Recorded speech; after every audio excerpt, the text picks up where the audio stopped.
इन नौजवानों को अनगिनत नए अवसर देने वाला बजट है।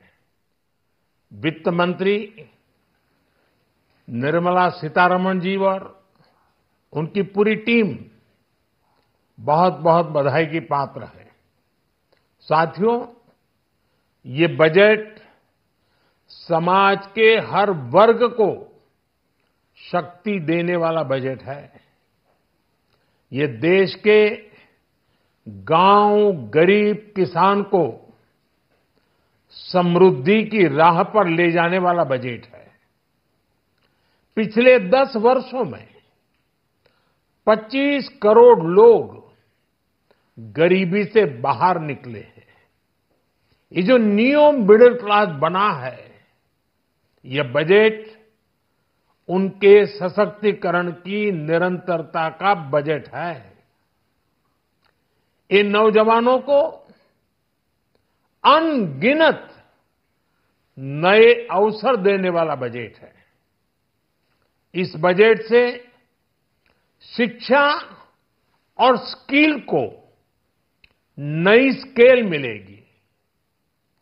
ये मिडिल क्लास को नई ताकत देने वाला बजट है।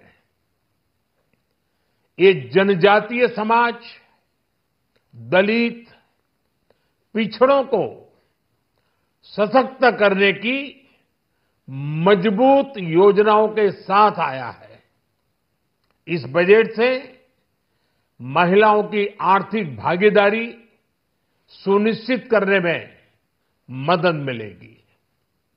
इस बजट से छोटे व्यापारियों, एमएसएमईज को यानी कि लघु उद्योगों का उसकी प्रगति का नया रास्ता मिलेगा। बजट में मैन्युफैक्चरिंग पर भी बल है, इंफ्रास्ट्रक्चर पर भी बल है। इससे आर्थिक विकास को नई गति मिलेगी और गति को भी निरंतरता मिलेगी।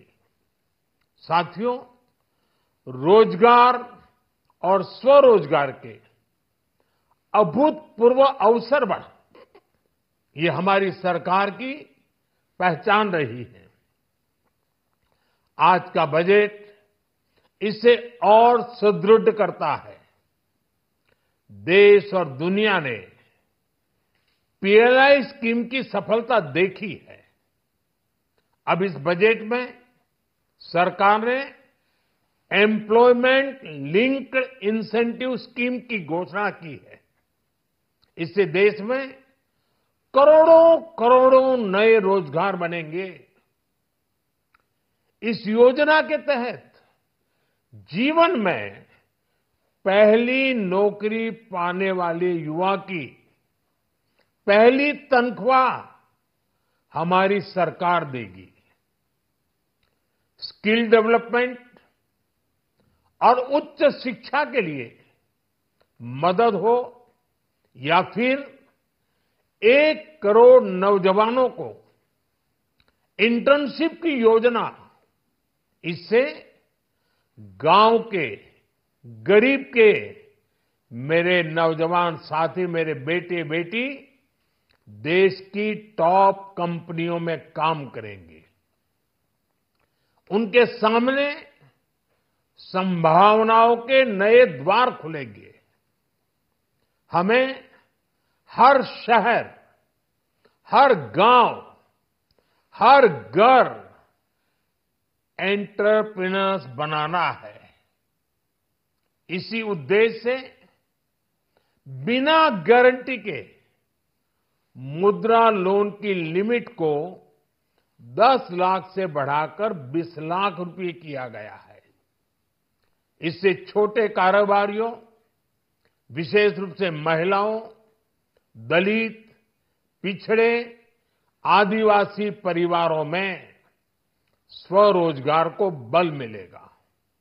साथियों, हम सब लोग मिलकर भारत को ग्लोबल मैन्युफैक्चरिंग हब बनाएंगे। देश का एमएसएमई सेक्टर मध्यम वर्ग से जुड़ा हुआ है।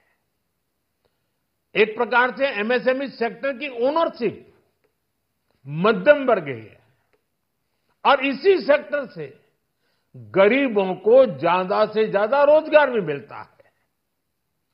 छोटे उद्योगों की बड़ी ताकत, उस दिशा में हमारा अहम कदम है।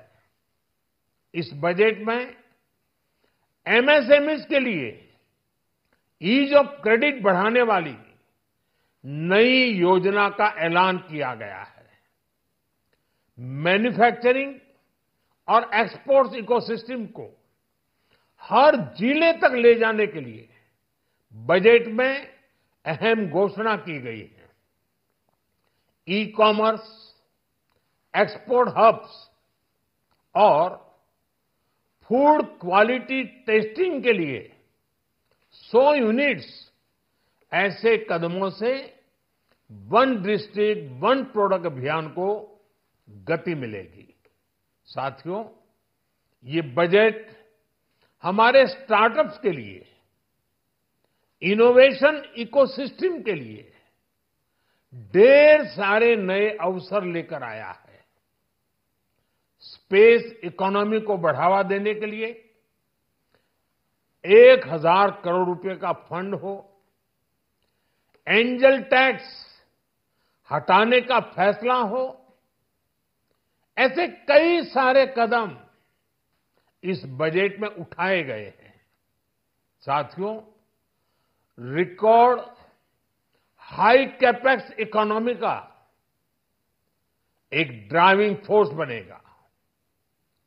12 नए इंडस्ट्रियल नोड्स, देश में नए सैटेलाइट टाउन्स का विकास और 14 बड़े शहरों के लिए ट्रांजिट प्लान्स, इससे देश में नए इकोनॉमिक हब विकसित होंगे और बहुत बड़ी संख्या में नए रोजगार बनेंगे।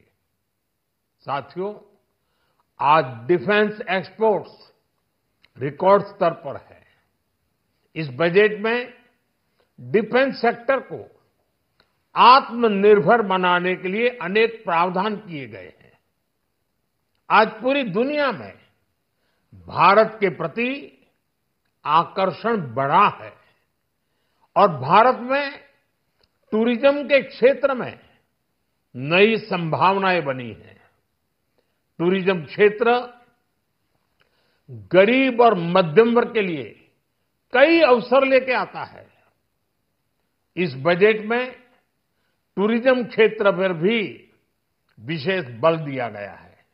साथियों, एनडीए सरकार ने पिछले 10 साल में ये सुनिश्चित किया है कि गरीब और मध्यम वर्ग को लगातार टैक्स से राहत मिलती रहे।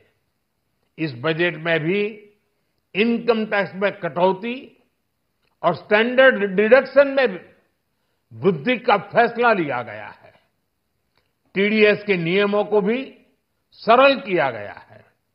इन कदमों से हर टैक्स पेयर को अतिरिक्त बचत होने वाली है। साथियों, देश के विकास के लिए भारत के पूर्वी क्षेत्र का संपूर्ण विकास पूर्वोदय के विजन द्वारा हमारे इस अभियान को नई गति, नई ऊर्जा मिलेगी। हम पूर्वी भारत में कई महत्वपूर्ण इंफ्रास्ट्रक्चर जैसे हाईवेज, वाटर प्रोजेक्ट्स और पावर प्रोजेक्ट्स का निर्माण कर विकास को नई गति देंगे। साथियों, इस बजट का एक बहुत बड़ा फोकस देश के किसान है। अन्न भंडारण के लिए दुनिया की सबसे बड़ी स्कीम के बाद अब हम वेजिटेबल प्रोडक्शन क्लस्टर्स बनाने जा रहे हैं। इससे एक और छोटे किसानों को फल, सब्जियों, अन्य उपज के लिए नए बाजार मिलेंगे, बेहतर दाम मिलेंगे, तो दूसरी ओर हमारे मध्यम वर्ग के लिए फल, सब्जियों की उपलब्धता बढ़ेगी और परिवार के लिए पोषण भी सुनिश्चित होगा। कृषि क्षेत्र में भारत का आत्मनिर्भर बनना समय की मांग है। इसलिए दलहन तिलहन की पैदावार बढ़ाने के लिए किसानों को मदद की घोषणा की गई है। साथियों, देश में गरीबी समाप्त हो, गरीब का सशक्तिकरण हो, इस दिशा में भी आज के बजट में प्रमुख घोषणाएं की गई हैं। गरीबों के लिए 3 करोड़ नए घर बनाना तय हुआ है। जनजातीय उन्नत ग्राम अभियान सैचुरेशन अप्रोच के साथ 5 करोड़ आदिवासी परिवारों को मूलभूत सुविधाओं से जोड़ा जाएगा। इसके अलावा ग्राम सड़क योजना 25,000 नए ग्रामीण क्षेत्रों को ऑल वेदर रोड से जोड़ेगी। इसका लाभ देश के सभी राज्यों के दूर दराज गांवों को मिलेगा। साथियों, आज का बजट नए अवसर, नई ऊर्जा लेकर आया है। ये ढेर सारे नए रोजगार, स्वरोजगार के अवसर लेकर आया है। ये बेटर ग्रोथ और ब्राइट फ्यूचर लेकर आया है। आज का बजट भारत को दुनिया की तीसरी सबसे बड़ी आर्थिक ताकत बनाने के उस पूरी प्रक्रिया में कैटलिस्ट का काम करेगा। विकसित भारत की एक ठोस नींव रखेगा। सभी देशवासियों को बहुत बहुत शुभकामनाएं।